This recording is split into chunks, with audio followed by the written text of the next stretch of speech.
아니, 어쩌다 이런 일이? 살다 보면 별이 다 생긴다. 과거에 급제하여 돌아오니 집은 불타고 부모는 돌아가시고 아내는 원수 집안의 노비가 되어 있었다. 여기 오신 모든 분 행복하십시오. 구독과 좋아요는 이야기를 만드는 큰 힘이 됩니다. 지금부터 시작합니다. 조선 영조 때의 일입니다. 한양 성문 앞에 한 사내가 말을 타고 천천히 들어서고 있었습니다. 푸른 관복이 햇빛에 빛났습니다. 갓 29. 과거에 장원급제한 젊은 관리였습니다. 이름은 이도현. 가난한 선비의 아들이었지만 누구보다 총명했습니다. 도현은 관직을 받자마자 가장 먼저 고향으로 향했습니다. 아버님께서 얼마나 기뻐하실까. 어머님은 또 눈물을 흘리시겠지. 연하도 좋아서 어쩔 줄 모르겠구나. 연하는 그의 아내였습니다. 과거를 보러 한양으로 떠나던 날, 연하는 낡은 비녀 하나를 그의 손에 쥐어주었습니다. 서방님, 꼭 돌아오세요. 제가 기다리겠습니다. 그 약속을 생각하며 도연은 미소를 지었습니다. 그러나 고향 마을 어귀에 도착한 순간 그의 미소는 사라졌습니다. 무언가 이상했습니다. 마을 사람들이 도연을 보자 놀란 얼굴로 수군거렸습니다. 누군가는 급히 시선을 피했습니다. 누군가는 눈물을 글썽였습니다. 도연은 불안해졌습니다. 무슨 일입니까? 왜들 그러십니까? 그때 마을 노인 하나가 떨리는 목소리로 말했습니다. 도연아, 이제야 왔구나. 순간 도연의 가슴이 철렁 내려앉았습니다. 무슨 일이 있었습니까? 노인은 차마 입을 열지 못했습니다. 한참 만에 고개를 숙이며 말했습니다. 내 집이 불탔다. 도연은 귀를 의심했습니다. 예, 무슨 말씀입니까? 불이 났다. 집이 전부 타버렸어. 도연은 말채찍을 휘둘렀습니다. 미친 듯이 달렸습니다. 집이 있던 언덕에 도착한 순간 그는 그대로 얼어붙고 말았습니다. 그곳에는 집이 없었습니다. 사랑채도, 안채도, 대문도 아무것도 없었습니다. 검게 탄 기둥 몇 개만 남아있을 뿐이었습니다. 도연은 무너진 터를 바라보다가 주저앉았습니다. 아버님, 어머님, 그때 뒤따라온 노인이 눈물을 훔치며 말했습니다. 불이 난 날, 두 분 다 나오지 못하셨다. 도연의 눈앞이 캄캄해졌습니다. 세상이 무너지는 듯 했습니다. 하지만 더 큰 충격은 그 다음이었습니다. 연하는요? 노인은 한숨을 쉬었습니다. 살아있다. 도연은 벌떡 일어났습니다. 정말입니까? 그러나 노인의 표정은 밝지 않았습니다. 살아는 있는데 최만석 집에 있다. 도연의 얼굴이 굳었습니다. 최만석? 고을에서 가장 큰 부자였습니다. 하지만 악독하기로도 유명했습니다. 왜 거기 있습니까? 노인은 고개를 떨구었습니다. 노비가 되었어. 순간 도연의 두 다리가 후들거렸습니다.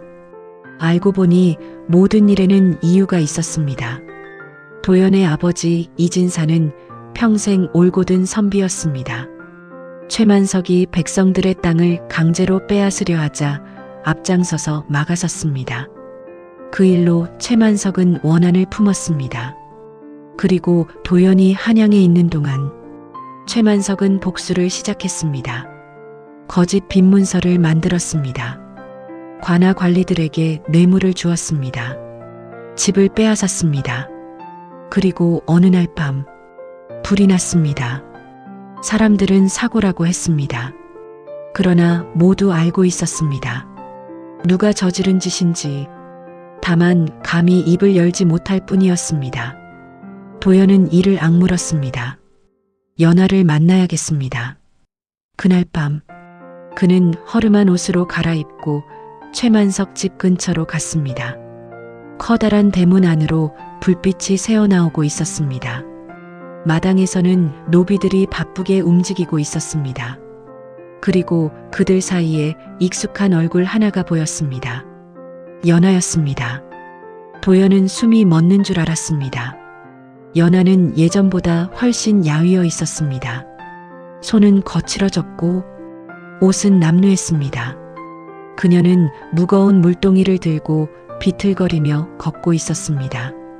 그 모습을 보는 순간 도연의 눈에서 눈물이 흘렀습니다. 한때 양반가 규수였던 여인이었습니다. 그런데 지금은 노비가 되어 있었습니다. 그때였습니다. 연하가 우연히 고개를 들었습니다. 두 사람의 눈이 마주쳤습니다. 연하는 물동이를 떨어뜨렸습니다. 쨍그랑 물동이가 깨졌습니다. 연하의 눈이 크게 흔들렸습니다. 서방님. 도연은 담장 뒤에서 입술을 깨물었습니다. 연하는 울음을 삼켰습니다. 그러나 그 순간 최만석의 마름이 달려와 연하를 발로 걷어찼습니다. 인연이 뭘 멍하니 서 있어. 연하는 그대로 바닥에 쓰러졌습니다. 도연은 뛰어나가려 했습니다. 하지만 참았습니다. 지금 나서면 모든 것이 끝난다는 것을 알았기 때문입니다. 그날 밤 연하는 몰래 도연을 찾아왔습니다. 두 사람은 무너진 집터에서 다시 만났습니다. 연하는 남편 얼굴을 보는 순간 오열했습니다. 서방님, 죄송합니다. 도연은 고개를 저었습니다.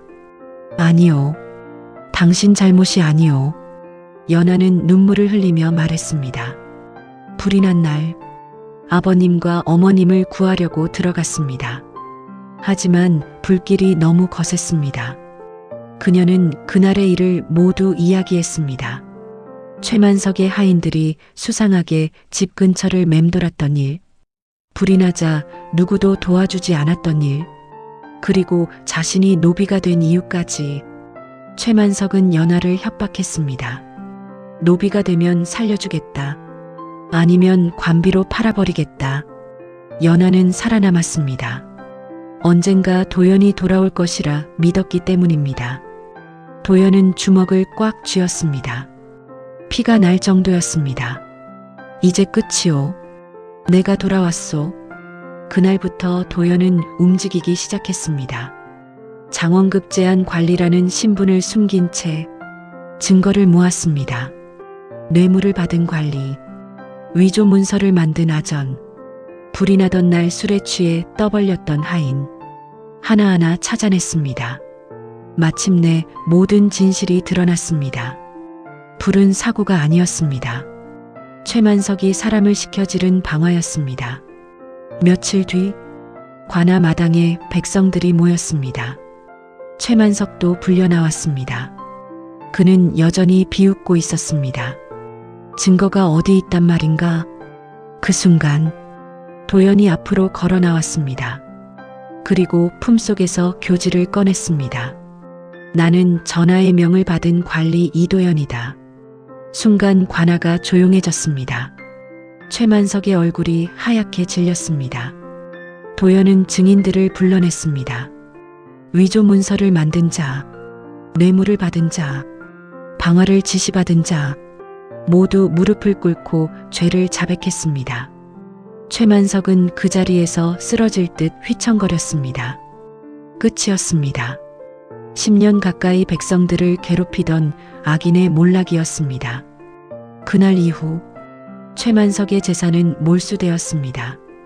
억울하게 빼앗긴 땅은 백성들에게 돌아갔습니다. 그리고 도연은 부모님의 묘 앞에 섰습니다. 옆에는 연하가 있었습니다. 아버님, 어머님, 늦어서 죄송합니다. 바람이 조용히 산등성이를 스쳐 지나갔습니다. 도연은 연하의 손을 잡았습니다. 연하도 그의 손을 꼭 잡았습니다. 두 사람은 오래도록 말없이 서 있었습니다. 잿더미가 된 집은 사라졌지만 부모님이 남긴 올곧은 뜻은 사라지지 않았습니다. 그리고 그 뜻은 마침내 악을 이기고 정의로운 결말을 만들어냈습니다. 좋아요 하고 구독 눌러주시면 다음 작품에 큰 힘이 됩니다.